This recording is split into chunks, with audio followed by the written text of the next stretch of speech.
Amar putusan mengadili dalam eksepsi menolak eksepsi termohon dan pihak terkait untuk seluruhnya. Dalam pokok permohonan menolak permohonan pemohon untuk seluruhnya. Aduh gimana? Udah ditolak tuh ya. Assalamualaikum warahmatullahi wabarakatuh. Gimana kabar semua? Semoga dalam keadaan sehat walafiat ya. Saya doakan semua semua yang sekarang punya kesusahan sudah menemukan solusinya, dan yang masih jomblo saya doakan semua sudah menemukan pasangannya. Saya doakan juga tuh yang mendengar tadi ya, mendengar tadi semoga diberikan mental yang kuat ya untuk menerima. Seperti yang sudah kita sampaikan, sekali lagi nih, siapapun yang jadi presiden sebenarnya teman-teman semua ya, siapapun yang jadi presiden, kalau Anda hobinya cuma rebahan, hobi Anda cuma tidur-tiduran, nggak akan ngerubah apapun. Yuk, sekarang udah selesai, udah keputusan sudah dibacakan oleh Mahkamah Konstitusi. Yuk kita rajut lagi kebersamaan kita, persaudaraan kita. Jangan sampai lah ini ya, karena keputusan MK ini kita tidak terima terus terjadi gitu loh. Janganlah ya, jangan. Yuk kita rajut lagi persaudaraan kita, rajut lagi persatuan kita ya. Gimana selanjutnya nih? Yuk kita saksikan situasi terkini dari gedung MK ya. Ini dia. Ini Pak Sunil hadir pada ini waktu beliau berdua hadir ya di persidangan. Rakyat jelata pun punya hak untuk mendapatkan kesempatan untuk menduduki jabatan politik bagi peran kebangsaannya, sehingga bukan hanya kekuasaan yang akan menentukan siapa yang menang dalam setiap proses demokrasi. Itu doa. Nah nih Caimin keren nih ya, mantap kayak gini lah ya, bahasa-bahasa yang menyejukkan lah ya. Ayolah, ini tim kuasa dari pasangan nomor 2 ya. Salah satu tim kuasa hukum dari pasangan 02 Oto Hasibuan. Berikut ini kita simak bersama. Namanya kan kita sudah berjalan perkara ini, kita kan tahu kita ada intuisi, feeling dan analisis kan, sehingga kami berharap mudah-mudahan gugatan itu, permohonannya itu ditolak lah. Gitu. Ini kan kita masih menunggu juga ya Pak, putusannya nanti seperti apa. Kalau misalnya pun nanti ditolak, kan masih ada langkah-langkah hukum yang bisa dilakukan juga oleh pihak 01 maupun 03. Kalau dari 02 seperti apa? Saya kira kalau sudah ada putusan ini, sudah tidak ada lagi langkah hukum lain, sudah final and binding kan. Jadi inilah akhir dari semua proses pemilu, ya kan, yang disediakan oleh undang-undang. Artinya kalau ada pemilu selesai, kemudian ditetapkan satu paslon menang, kemudian kalau keberatan hanya mengajukan kepada MK. Tadinya memang sebelum MK mereka bisa menempuh proses Bawaslu kan. Itu jadi dari waktu selama proses berjalan mereka bisa masuk ke Bawaslu, dan kemudian setelah Bawaslu lewat baru mestinya ke MK. Tapi ini kan mereka melompat sekarang langsung ke MK tanpa melalui Bawaslu. Nah inilah saya kira akhir daripada semua permasalahan sekarang. Jadi nggak ada lagi upaya-upaya hukum lain lagi. Tinggal kita tunggu Oktober untuk penetapan kabinet baru dan pergantian presiden. Oke Pak Oto, tentu kita nggak bisa berandai-andai juga kan Pak. Sebenarnya masih ada 50% kemungkinan kalau putusannya ini akan diterima. Kalau dari 02 apabila nanti diterima seperti apa? Ya kalau diterima ya kita harus terima juga. Siap kalah betul. Ya namanya putusan, makanya saya bilang kan kalau kita siap menang, jam siap kalah. Ya kan begitu. Harus begitu dalam ini. Jadi nggak ada satu hal keributan dong. Jadi saya bisa mendengar dari Pak Prabowo sikapnya yang selalu gentle. Dia bilang bahwa kita siap menang, siap kalah. Jadi demikian juga semua pihak nanti. Kalau ini umpamanya salah satu siapapun yang dimenangkan, kita harus hormati putusan Mahkamah Konstitusi. Itu prinsip kita. Mungkin terakhir Pak, ada arahan khusus gak dari Pak Prabowo untuk hari ini seperti apa? Kan tadi sempat dikatakan juga. Seruannya semua kita tenang, kita harus menghormati semua pihak, menghormati putusan Mahkamah Konstitusi. Apapun putusan Mahkamah Konstitusi harus kita hormati.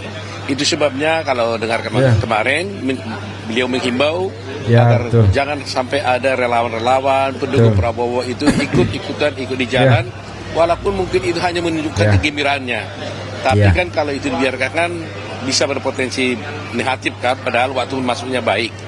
Jadi kali ini jelas-jelas Pak Prabowo meminta supaya semuanya pihak menghormati apapun putusan Mahkamah Konstitusi, semua menghormati, termasuk kami harus menghormatinya, dan kita menghormati semua pihak yang berkonsultasi. 01 betul kita sekali, hormati, setuju. 03 kita hormati. Setuju sekali, ini keren ini kita Pak sebangsa Oto ya. dan setanah air. Keren sekali Pak Oto. Ya. Jadi begitu ya, itu kronologi apa sih ceritanya ya dari sebelum masuk gitu kan, dari masing-masing gitu. Coba kita masuk lebih dalam lagi ke gedung MK ya. Coba kita masuk lagi gimana berita di situ. Satu Undang-Undang Pemilu. Dalam konteks ini, Mahkamah bukan dalam posisi untuk memberikan penilaian terhadap proses penyelesaian yang telah dilakukan oleh Bawaslu, melainkan memastikan bahwa Bawaslu telah melaksanakan kewenangan dan bertindak dengan tepat sesuai dengan asas dan hukum pemilu yang berlaku. Proses penyelesaian sengketa dilakukan oleh Bawaslu menjadi sebuah database pengawasan sekaligus sebagai rekam jejak perolehan suara masing-masing pasangan calon yang sewaktu-waktu dapat dibuat kembali untuk menjadi rujukan dalam persidangan PHPU di Mahkamah. Berdasarkan hal tersebut, meskipun Mahkamah tidak terikat pada hasil pelaksanaan kewenangan Bawaslu, akan tetapi momentum pelaporan pelanggaran administrasi dan formulir C hasil TPS 18 Pasar Batang, saksi pasangan calon nomor urut 1 dan pasangan calon nomor urut 2 menandatangani formulir C hasil, dan KPPS mencatat kejadian surat suara yang ditemukan rusak dalam formulir C kejadian khusus dan atau keberatan saksi KPU TPS 18 Pasar Batang. Terhadap fakta hukum demikian, menurut Mahkamah, KPPS telah melakukan tugasnya sesuai dengan pasal 26 PKPU 25 2023. Dengan demikian, menurut Mahkamah, dalil pemohon mengenai surat suara telah tercoblos di TPS 18 Pasar Batang telah selesai, sehingga dalil pemohon demikian tidak terbukti menurut hukum. Saksi Ahmad Usairi juga tidak menjelaskan di TPS mana kejadian tersebut dilihatnya, karena dari keterangannya saksi langsung berpindah ke TPS-TPS lain di Desa Pangongsen. Mahkamah kemudian memeriksa bukti termohon berupa catatan kronologis distribusi formulir model C pemberitahuan TPS 4, TPS 5, TPS 7, dan TPS 8 Desa Pangongsen, Kecamatan Torjun, Kabupaten Sampang, yang ditandatangani Ketua PPR Rahmat Afri Wasis, yang membantah isu adanya oknum ASN yang mengarahkan pemilih untuk mencoblos pasangan calon tertentu di TPS 8. Menurut keterangan Ketua KPPS, pihaknya memastikan bahwa tidak ada oknum ASN yang mengarahkan pemilih untuk memilih pasangan calon tertentu di tempat pemungutan suara. Terhadap fakta hukum di persidangan dari saksi Ahmad Usairi ini, Mahkamah tidak bisa melakukan penilaian karena ketidakjelasan keterangan saksi dan ketiadaan bukti pendukung atau pembanding. Oleh karena itu, menurut Mahkamah, kesaksian Ahmad Usairi dalam persidangan tidak dapat dipertimbangkan lebih lanjut. Bahwa pemohon mendalilkan terdapat 23.000 surat suara yang dikirim via pos sudah terceplos, dan terdapat 82.000 alamat yang tidak jelas untuk pengiriman surat suara di Kuala Lumpur, Malaysia. Pemohon mengajukan bukti P108. Termohon menyampaikan keterangan yang pada pokoknya telah dilakukan pemungutan suara ulang untuk semua jenis metode pemilihan dan seterusnya dianggap diucapkan. Termohon mengajukan bukti T23 sampai dengan bukti T27. Pihak terkait memberikan keterangan yang pada pokoknya membantah dalil pemohon aku dan seterusnya. Pelanggaran pemilu ini, Panwaslu Kuala Lumpur mengeluarkan rekomendasi kepada PPLN Kuala Lumpur untuk 1, 2, 3, 4, 5, 6 dianggap dibacakan. Berdasarkan hal tersebut, maka Bawaslu membuat rekomendasi nomor 293 tahun 2024 kepada KPU yang pada pokoknya 1. Melaksanakan pemungutan suara ulang di seluruh TPSLN Kuala Lumpur. 2. Meniadakan pemungutan suara ulang dengan metode pos untuk seluruh wilayah Kuala Lumpur. 3. Melaksanakan pemungutan suara ulang yang didahului dengan proses pemutakhiran data pemilih untuk metode TPSLN dan metode kotak suara keliling sesuai dengan ketentuan peraturan perundang-undangan. Bahwa terhadap rekomendasi Bawaslu tersebut, selanjutnya KPU mengeluarkan keputusan nomor 2. Gitu ya. Jadi kalau kita lihat juga dari saksi-saksi kemarin dari masing-masing pasangan ini juga sebenarnya saksinya ini nggak begitu meyakinkan ya. Banyak sekali sih termasuk yang saksi juga kejanggalan-kejanggalan yang atau sehingga dijadikan ini juga meme yang nggak jelas oleh netizen ya. Saksinya udah gimana gitu ya. Jadi mungkin ada pertimbangan itu juga yang mengakibatkan Hakim MK mungkin memutuskan hal ini gitu kan. Tapi ya yang namanya usaha sih nggak apa-apa juga kan. Salah satu cara ditempuh kayak jalur MK ini memang sah-sah saja gitu kan. Tapi yang saya harapkan apapun keputusannya yang sudah menjadi keputusan sekarang ini, yuk kita terima, yuk kita legowo. Kayak lagi saya ingatkan untuk merajut kembali yuk persaudaraan, persatuan kita. Yang utama sebenarnya adalah gimana negara Indonesia ini tetap aman, tetap stabil lah, gitu ya. Kita coba lanjutkan ini. Bahwa berdasarkan uraian pertimbangan Nih putusannya ya. di atas, dalil pemohon aku adalah tidak beralasan menurut hukum. Bahwa setelah mahkamah memeriksa secara saksama dalil pemohon, jawaban termohon, keterangan pihak terkait, bukti-bukti surat atau tulisan yang diajukan pemohon, bahwa berdasarkan uraian pertimbangan hukum tersebut di atas, dalil pemohon aku adalah tidak beralasan menurut hukum. Bahwa berdasarkan uraian pertimbangan hukum tersebut di atas, dalil pemohon aku adalah tidak beralasan menurut hukum. Nah, jadi begitu ya. Ini sudah menjadi keputusan. Jadi apapun langkah selanjutnya memang harus kita terima gitu kan. Tapi video-video yang tadi sebetulnya kurang lengkap kayaknya ya. Kayak sayur kurang bumbu nih ya kalau kita tidak dengar bahasa-bahasa netizen ya. Gimana bahasa netizen sebetulnya? Ini dia. Pris Alor B mengatakan kalau demo selama ini demo kemarin menunggu instruksi dari bos. Coba dengarkan. Ini kan 3 hari berturut-turut ada aksi demo ya. nih. Apa langkah selanjutnya? Apakah masih akan ada demo-demo selanjutnya nanti? Nah, nanti kan kami tim itu kan tergabung dari masyarakat sipil, mahasiswa dan relawan-relawan. Kita kumpul lagi bahas kelanjutannya akan seperti apa.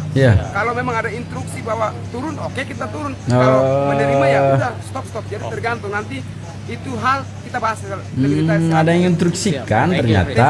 Siap. Oke, lanjut. Aduh. Alat adalah jadi selama ini masa yang aksi turun ke jalan itu sudah diarahkan dan sudah ada instruksi dari atasan Jabang Bayi. Itu bukan demo atas kepentingan rakyat tapi kepentingan dari bos Jabang Bayi. Gitu kok selalu mengatasnamakan rakyat atasnamakan saja kepentingan bosmu Jabang Bayi. Tobat ya. Ternyata yang kita lihat selama ini juga begitu ya. Memang agak aneh juga gitu kan, demonya kok setiap hari gitu kan. Kalau kita dulu kenal berjilid-jilid ya, kalau sekarang ini berhari-hari. Dan lebih parah juga mengatasnamakan seluruh rakyat Indonesia gitu bahasanya kemarin ya. Tapi kembali lagi ini sudah menjadi keputusan. Mudah-mudahan bosnya menginstruksikan sekarang sudahi semua. Yuk kita fokus bagaimana menggapai masa depan yang lebih indah lagi, merajut kebersamaan, merajut persaudaraan lagi ya. Kita lanjut ini ke netizen berikutnya. Tahu nggak sih putusan MK terkait Pilpres? Seperti yang gue bilang di video sebelumnya, hari ini ada pembacaan putusan MK terkait gugatan Pilpres dari paslon 01 dan 03. Dan hasilnya Mahkamah Konstitusi menolak permohonan pemohon untuk seluruhnya. Yang artinya gugatan dari paslon 01 dan 03 mulai dari pencalonan Gibran, bansos, penunjukan pejabat kepala daerah, aparat penegak hukum dan lain-lain itu tuh nggak beralasan ataupun nggak bisa dibuktikan. Sehingga hasil pemilu yang diselenggarakan oleh KPU yang memenangkan paslon 02 Prabowo Subianto dan Gibran Rakabuming Raka itu tuh diberikan legitimasi oleh Mahkamah Konstitusi selaku guardian of demokrasi. Dengan putusan MK ini harusnya kita tinggal nunggu penetapan KPU sih terkait pemenang Pilpres, dan ya udah kita tinggal nunggu presiden baru dilantik tanggal 20 Oktober nanti. Amin. Nah, gitu ya. Tinggal kita menunggu saja nanti ya. Pasangan pasangan calon presiden lah kita sebut. Presiden tinggal dilantik besok di tanggal 20 ya. Jadi begitu. Tapi ini kita udah masuk, sekarang kita keluar ke gedung MK ini, kayaknya masih ada demo-demo nih ya. Masih ada demo-demo nih. Kita lihat saja ini demonya kayak gimana ya. Kita lihat ini dia demonya. Keputusan MK bukan kiamat. Pak Den, keputusan MK bukan. Keputusan MK bukan kiamat. Kalau Bapak, walaupun para hakim konstitusi akan diminta pertanggungjawaban oleh Allah Subhanahu wa taala yang merupakan ahkamul hakimin. Ini yang tidak mereka sadari. Maka tidak ada titik kembali. Saudara-saudara, saya terus terang yang selama 30 tahun 2010 dan sebelumnya berjuang untuk mengubah skrup kecil, yaitu undang-undang yang bertentangan dengan konstitusi, jumlahnya 115 sampai 2005 baru 5 undang-undang yang kita ajukan. Dan saya boleh cerita ya, pers boleh kutip, pada 2015 saya menengarai, saya mengendus. Mana yang lebih kuat? Mengendus atau menengarai? Ya. Tapi ini mudah-mudahan sih demo terakhir lah ya. Mudah-mudahan demo terakhir semua sudah diputuskan. Tapi sebenarnya hakim MK itu ya, itu kan memutuskan sesuatu perkara itu bukan atas dasar, bukan tanpa dasar. Jadi hakim MK itu memutuskan sesuatu itu bukan tanpa dasar ya. Makanya kan kemarin itu disuruh itu silakan hadirkan saksi-saksi gitu kan. Kalau memang terjadi kecurangan, hadirkan saksi-saksi di mana kecurangannya itu, siapa yang melihat kecurangan itu sehingga bisa diputuskan gitu kan. Yang salah keputusan hakim MK ketika saksi itu sudah lengkap, ini sudah terang benderang saksi itu menjelaskan dalam bentuk video segala macam, dan salah memutuskan, mungkin itu adalah salah hakimnya. Tapi persoalannya ini adalah saksi sudah dihadirkan, semua saksi, apa bentuk kecurangannya itu juga sudah dihadirkan, yang melihat, yang mendengar juga dihadirkan. Tapi persoalannya adalah saksi yang dihadirkan ini tidak meyakinkan, kesannya dibuat-buat gitu loh ya. Ini kecurangannya di mana, ini letaknya di mana, ya kan semua belum jelas. Kita sudah menyaksikan gimana model dari penjelasan dari masing-masing saksi ini. Jadi kalau keputusan sekarang hakim MK ini begini, ya memang seharusnya begitu gitu loh, ya. Jadi, kita lanjut saja video berikutnya, ini dia. Berdasarkan pertimbangan hukum dan kutipan Apa putusan ini? di atas, Dari netizen juga ya. Mahkamah menyala guys, menyala bosku, menyala Pragip, menyala MK, udah. menyala RKB, menyala udah. Bobby. Sidang Maku putusan MK hari ini, hakim memutuskan satu, bahwa tidak ada kejanggalan bansos. Kedua, tidak ditemukannya ketidaknetralan presiden dengan tujuan mendukung salah satu paslon. Yang ketiga, yang paling kejam guys, adalah udah. bahwa MK mengatakan MK bukan keranjang sampah, tempat menyelesaikan semua persoalan pemilu. Menyala, Ya, Pragip menang sekali putaran. Ya, Mak ya. Abah, anak Mak nenek Banteng, sehat ya, semangat ya. Kita kawal presiden kita guys. Kita kawal presiden kita guys 2024-2029. Ya. RKBN ikut Bobby. Mula hati for Bobby. Merdeka, mesin ini akan kita gunakan untuk mendukung Bobi Nasution menyala di 2024 Gubernur Sumatera Utara. Amazing, merdeka. Jadi ya begitulah, bebas lah. Orang berkomentar itu bebas ya. Jadi kembali lagi saya ingatkan untuk diri saya pribadi maupun siapapun yang menonton video ini. Yuk kita merajut lagi. Tidak ada lagi anak Abah, tidak ada lagi anak Jenderal, tidak ada lagi anak Mak Banteng gitu ya. Kita semua masyarakat Indonesia ya. Kita rajut kembali. Kemarin ada benang-benang yang kusut gitu kan, benang-benang yang sobek. Jadi kita rajut lagi menjadi satu kesatuan Indonesia ya. Jadi segitu videonya teman-teman. Semoga bisa memberikan informasi terbaru untuk Anda semua. Jadi kalau ada kata-kata yang salah mohon dimaafkan. Assalamualaikum warahmatullahi wabarakatuh.